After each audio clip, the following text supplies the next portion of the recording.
نحمده ونصلي على رسوله الكريم اما بعد فاعوذ باللہ من الشیطان الرجیم بسم اللہ الرحمن الرحیم۔ 1 منٹ کا مدرسہ، سبق نمبر 43 یعنی کہ 43۔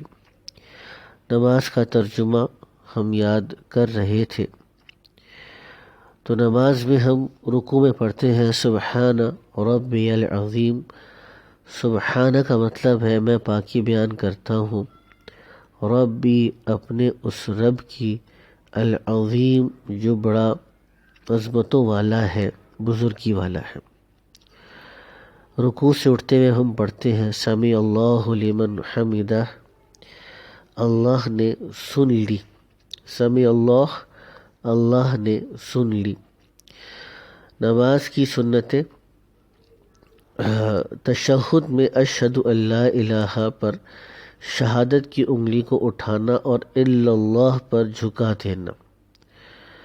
جو آخری قاعدہ ہے، یعنی 2 رکعت والی نماز میں دوسری رکعت کا جو آخری قاعدہ ہے، اور 3 رکعت والی نماز یعنی مغرب میں جو تیسری رکعت والا قاعدہ ہے، اور 4 رکعت والی نماز یعنی کہ ظہر میں، عصر میں اور عشاء میں جو چوتھی رکعت کا قاعدہ ہے، درود شریف پڑھنا۔ درود شریف کے بعد کوئی ایسی دعا پڑھنا جو قرآن اور حدیث میں آئی ہو۔ بڑے بڑے گناہ جو بغیر توبہ کے معاف نہیں ہوتے، اور ایک بھی گناہ اوپر سے نیچے گرا دینے یعنی جنت سے جہنم میں لے جانے کے لیے کافی ہے، مگر اللہ تعالیٰ جس پر فضل فرمائے۔ تو شراب کا پینا، شراب کا پلانا، شراب کا بنانا یا کسی تیسرے آدمی سے شراب کا بنوانا اور شراب کا بیچنا، یہ سب کے سب گناہ کبیرہ ہیں۔ گناہ کے نقصانات جو دنیا میں پیش آتے ہیں، تعریف کرنے والا خود اس کی برائی کرنے لگتا ہے، کیونکہ اللہ تعالیٰ کی نافرمانی کے نحوست سے اس کی محبت اور عظمت دل سے نکل جاتی ہے۔ بخاری شریف کی حدیث میں کہ جو شخص کسی زمین سے بغیر حق کے ذرا سی بھی لے لے یعنی ناجائز قبضہ کر لے، اس کو قیامت کے دن 7 زمین میں دھنسایا جائے گا۔